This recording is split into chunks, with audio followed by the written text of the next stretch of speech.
Okay. So I had a little bit of fun a few days ago, but I took a little bit of time and I rewatched the trailer a few times before I decided to, sit down and make this video. However, I probably should have just made this video a few days ago because it hasn't changed my opinion. And to completely understand how I feel about the Black Adam movie, we need to travel back in time and talk about God of War. I know, hear me out. So, God of War is a video game franchise. It's from, I think, 2005, which makes it nearly old enough to drink. And over the last, 17 years, there have been about 10 games as far as I'm aware. Like, I'm not counting mobile spin offs and text based adventures and stuff, but 10 main actual games that are in the canon story. And in those 10 games, 9 of them are good. The protagonist, for those of you out there who aren't video gamers or aren't aware, is a Spartan warrior called Kratos. And the entire point of the game is that Kratos is doing Ares, who is the god of wars, bidding for him, absolutely brutalizing people on behalf of the gods. However, as typical for most Greek mythology, the gods aren't good people. And Ares actually plots to have Kratos kill his wife and child because he thinks doing this will unchain Kratos and turn him into a better killing machine for him. And Ares is successful in tricking Kratos into doing this. He then bonds the ashes of Kratos' dead family onto Kratos' skin, giving him this pale white and grey appearance, which is where he gets the name the Ghost of Sparta, because he is pure white when they're all, Greek. And Ares is right about this. These events do turn Kratos into an absolute monster. He's consumed by his rage. However, Kratos put all of that rage and fuel into getting revenge on Ares for tricking him and for the murder of his family. Throughout the games, Kratos is used and tricked by all the other gods and titans as well, and other spiritual beings from ancient Greek mythology, who all think they can use him and his power and rage for their own personal advantage. However, this leads Kratos to go on a ridiculously violent and anger-filled killing spree, which leads to the destruction of Greece itself. He literally kills everything and destroys the world. And then you have the reboot, titled God of War. And after these action-packed games, all 9 of them full of this lore and character building and rage, some idiot had the great idea to not only change the core gameplay design, but to hit the reset button on Kratos himself, this character they've built up for 9 years, who was basically a mascot for PlayStation. Now, modern sensibility says people don't like angry, violent men anymore. So we've had to turn Kratos and make him sympathetic. We've had to slow down the character and the game and make him caring and turn him into a cuckold on a journey to raise another woman's child. He's not the god of war anymore.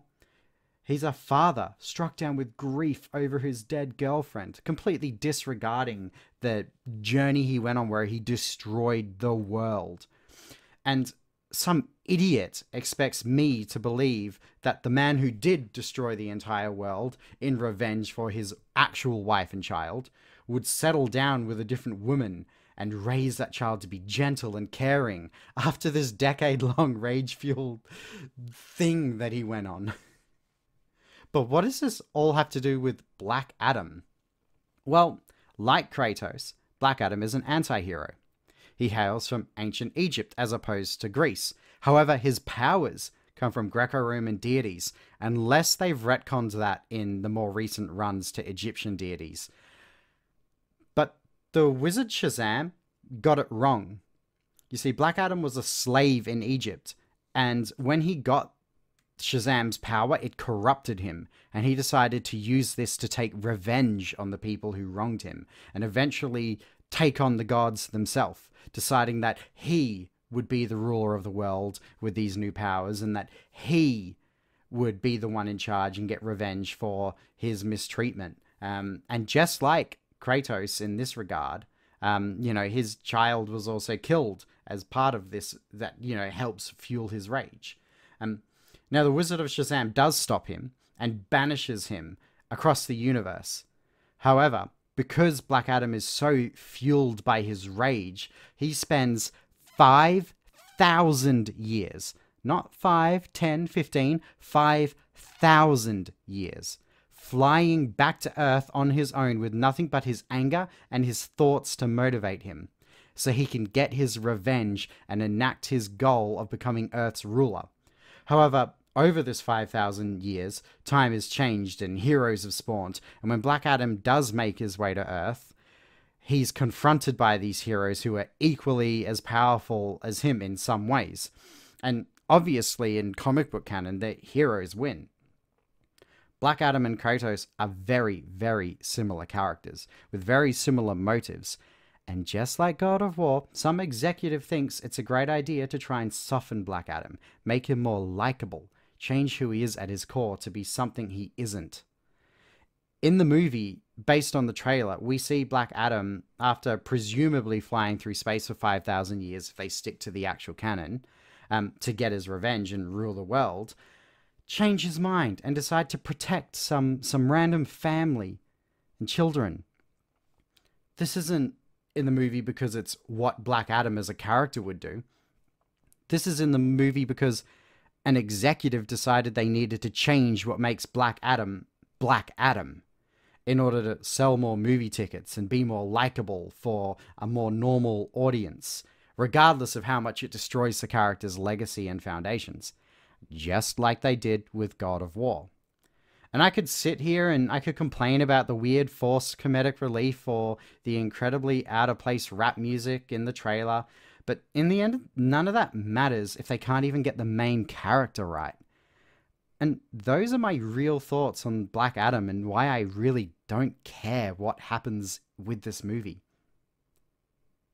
Now, if you want to hear more of my strange opinions, subscribe, because there's plenty more where this came from. And as always, I'll see you all in the next video.